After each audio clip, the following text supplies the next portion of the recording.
का मामला है। आप और मैं जिस विचारधारा के हैं ना, वो जातिहीन समाज की विचारधारा है। हम पे तो जाति का चश्मा नहीं है, हम तो इंसान को इंसान मानते हैं। और अगर हम इंसान को इंसान नहीं मान रखते तो जो हमने अपने संतों गुरुओं से पढ़ा वो भी सब बेकार है। देखो, माला डालने से काम नहीं, उनके विचारों पर चलना पड़ेगा। जब बाबा साहब ने अधिकार देने की बात करी, उन्होंने किसी को नहीं पूछा कि भाई तुमने बहुत लंबे समय से अन्याय किया। उन्होंने देश की सारी महिलाओं को बराबर के अधिकार दिए। उसको अपने जिसका नेता विश्वास उसका भी करें, लेकिन गलत का प्रोटेक्ट करना, अन्याय को बढ़ावा देना होता है। हम इसको ना कब ने कभी करा, ना हम कभी करने। जब भी अन्याय होगा हम सीना तान के लड़ेंगे।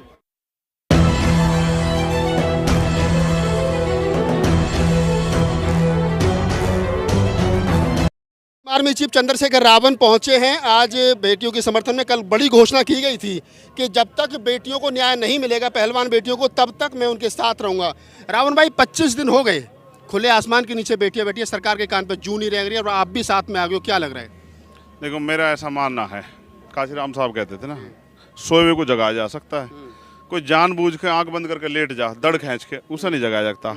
तो ये दड़ खींच के बैठे हुए हैं। इतने दिन हो गए। देखो, प्राइम मिनिस्टर को मेरे याद है, जब ओलंपिक चल रहा था, जो टीम हारी उसे भी फोन करा उन्होंने, और जो जीती उसे भी फोन करा, अरे भैया घबराना मत, मैं साथ हूँ, ये कहलवाने के लिए कि देखो प्राइम मिनिस्टर कितना ध्यान रखते हैं। आज वो बेटियां जब यहाँ बैठी हैं तो प्राइम मिनिस्टर एक के मुंह से एक आवाज नहीं निकल रही। उनके इतने महिला MP हैं और मिनिस्टर भी हैं, कोई एक सिंगल शब्द बोलने को राजी, यानी कि पूरा गिरोह इकट्ठा हो रहा है कि हम देने के नहीं। वेनु कह रहे हैं हम देने के नहीं, और हम बाबा साहब अम्बेडकर के चेले हम लेकर जाएंगे। हम भी तय करके आए हैं, क्योंकि अन्याय करने वाले से अन्याय सहने वाला ज़्यादा दोषी होता है। अगर ये आज जो अन्याय हो रहा है इसके खिलाफ नहीं बोलेंगे तो कल कहीं और होगा। और हमें तो आदत है भाई, हमें तो आदत है। हमने तो बहुत सारे अन्याय देखे। हमने तो हाथरस में अपनी बहन के लाश को ना, यहीं इसमें दिल्ली में सफदरजंग में अपने हाथों से उठाया और क्या नहीं सहा। हमें ये पता है, हमारे महापुरुष संतों गुरुओं ने हमें सिखाया है कि अन्याय किसी के भी साथ हो, आपकी जिम्मेदारी बनती है ये संविधान की तरफ से उनको प्रोटेक्ट करना। हम अपनी जिम्मेदारी अदा कर रहे हैं। और मेरा ये मानना है, एक व्यवहार से चीज़ों में बदलाव होता है। एक समय आएगा, आप देखना, बहुत सारे लोगों में बहुत बड़े बड़े बदलाव होंगे और लोग इस अहमियत को समझेंगे कि बेटियां चाहे किसी जाति धर्म की, वो बेटियां होती हैं। मनीषा वाल्मीकि हत्याकांड होता है तो आरोपी के पक्ष में एक जाति के लोग जो पंचायत करते हैं, आपको भी टारगेट किया जाता है। आज कुलदीप सिंह सेंगर के पक्ष में उसी की जाति के लोग पंचायत करते हैं। आज ब्रजभूषण शरण सिंह के पक्ष में उसी की जाति के लोग जो है वो पंचायत कर रहे हैं। तो लग नहीं रहा है कि लोकतंत्र में कहीं ना कहीं लोकतंत्र का मजाक बनता जा रहा है? एक जाति विशेष के लोग जो सत्ता में बैठे वो कहीं ना कहीं लोकतंत्र, विचारधारा का मामला है। आप और मैं जिस विचारधारा के हैं ना, वो जातिहीन समाज की विचारधारा है। हम पे तो जाति का चश्मा नहीं है, हम तो इंसान को इंसान मानते हैं। और अगर हम इंसान को इंसान नहीं मान रखते तो जो हमने अपने संतों गुरुओं से पढ़ा वो भी सब बेकार है। देखो, माला डालने से काम नहीं, उनके विचारों पर चलना पड़ेगा। जब बाबा साहब ने अधिकार देने की बात करी, उन्होंने किसी को नहीं पूछा कि भाई तुमने बहुत लंबे समय से अन्याय किया। उन्होंने देश की सारी महिलाओं को बराबर के अधिकार दिए। मैं सिर्फ अपनी रिस्पॉन्सिबिलिटी अदा कर रहा हूँ। मुझे पता है आज नहीं तो कल, क्योंकि बाबा साहब अम्बेडकर 21वीं सदी हमारी है। हमारी से मतलब वंचित शोषितों को समान अधिकार, न्याय और तमाम तरह से उनको सम्मान और स्वाभिमान का जीवन मिलेगा सुविधाओं के साथ। तो उस रिस्पॉन्सिबिलिटी को समझते हुए परिवर्तन एक सतत प्रक्रिया, इसमें हमें जुटे रहना पड़ेगा।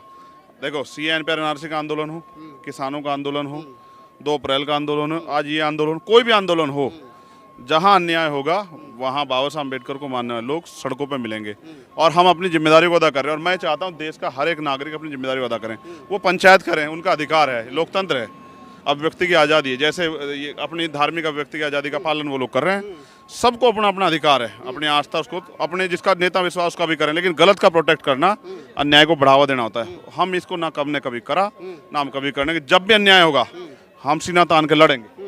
एक आगे ले लीजिए। ये चंद्रशेखर रावत थे और हमारे पुराने साथी भी हैं, मित्र भी हैं। मैंने बहुत सारे सवाल उनसे किए, हालांकि अचानक से अंदर से पूजा करने के बाद में रेसलर लड़कियां जो बाहर निकल करके आ गई। मेरे मन में 1-2 सवाल और थे जो उनसे पूछता, लेकिन फिर भी मैं बाद में भी कोशिश करूंगा कि उनसे कुछ एक सवाल हैं जो किए जाएं। मंदिर से निकली हैं पहलवान, क्या भगवान का आशीर्वाद मिलेगा? बिल्कुल, बजरंग बली तोड़ दे दुश्मन की नली। और आज देखिए, बेटियों को न्याय दिलाने के लिए आज किस तरीके से भाईचारा दिख रहा है कि आज कास्ट और धर्म के बैरियर को तोड़कर हम एक होकर के लड़ रहे हैं। और यही हिंदुस्तान है। इसी हिंदुस्तान को तोड़ने का प्रयास है, यहाँ नफरत घोलने का प्रयास है। और कर्नाटक से आवाज निकली है, कर्नाटक में 83% हिंदू हैं। आज हिंदू जाग रहा है और ये जान रहा है कि दलित वंचित शोषितों के उत्थान की लड़ाई को कहीं पीछे छोड़कर सांप्रदायिक लड़ाई ये सरकार लड़ना चाहती है। उसके खिलाफ पूरा देश एकजुट होकर के खड़ा हो। उसके खिलाफ पूरा देश एकजुट हो रहा है। भीम आर्मी के भी लोग हैं। क्या नाम है आपका? मेरा नाम तालिब चौधरी है। मैं मेरठ मंडल का अध्यक्ष हूँ, आजाद समाज पार्टी काशीराम। चंद्रशेखर रावण यहाँ तक समर्थन में आए बेटियों के, लेकिन मंदिर में अंदर नहीं गए, क्यों? देखिए, वो बहनों का जो बहनों को जाना था वहाँ पर, वो बहन वहाँ पर गई थी।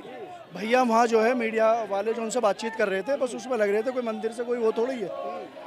अच्छा, तो मंदिर में चंद्रशेखर, हालांकि मैंने चंद्रशेखर जी बात की और उन्होंने कई सवालों के मेरे जवाब दिए। मैं कुछ एक मुस्लिम साथी हैं, उनसे भी बात करने की कोशिश कर लेता हूँ। और क्या नाम है आपका? अनीस। अनीस भाई, कहाँ से आए हैं? हापुड़। हापुड़ से। क्या करने आए हो यहाँ पे तुम? महिलाओं के साथ में जो हो रहा है हाँ। उसका इंसाफ के लिए आए हम। इंसाफ के लिए आए हो? जी। क्या हो रहा है महिलाओं के साथ में? ये जो तानाशाही चाय चल रही है, पहलवानों ने इतना काम करने के बाद में भी उसके साथ में उनको हक नहीं मिला, उस हक दिलाने के लिए आए। तो हिंदू हो, मुस्लिम हो, सिख हो, ईसाई हो, बौद्ध हो, जैन हो, जो भारत की खूबसूरती है और जिस खूबसूरती को बिगाड़ने का काम पिछले 8 सालों में मोदी सरकार ने किया है, जिस लोकतंत्र के ढांचे को तोड़ने का काम मोदी सरकार ने किया है, वो भाईचारा यहाँ बनता दिख रहा है। और बड़ी बात यही है कि जिसकी कल्पना डॉक्टर अम्बेडकर ने की थी, वो कल्पना यहाँ पर है। लोग कितना भी जहर घोलने का काम कर लें, लेकिन कहीं ना कहीं संवैधानिक ढांचा we the people of India आज यहाँ दिख रहा है बहनों के समर्थन में। तो भीम आर्मी के बड़े नेता हैं और आजाद समाज पार्टी के कई प्रदेशों के प्रभारी सतपाल चौधरी हमारे साथ हैं। चौधरी साहब, भगवान की शरण में पहलवान, ना ताकत से काम चल रहा है, ना जन बल से काम चल रहा है, भगवान का सहारा रह गया है।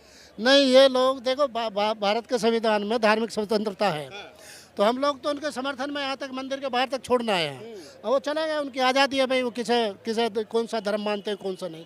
हम उनकी लड़ाई में उनके साथ हैं। ये जो बहन बेटियों की अस्मिता तार तार की जा रही है इस देश में, जो भारतीय जनता पार्टी की सरकार चाहती है कि देवदासी प्रथा शुरू हो जाए फिर से इस देश में, हम उसके खिलाफ ये इस आंदोलन में भीम आर्मी और भाई चंद्रशेखर आज़ाद उस आंदोलन में इनके साथ हैं।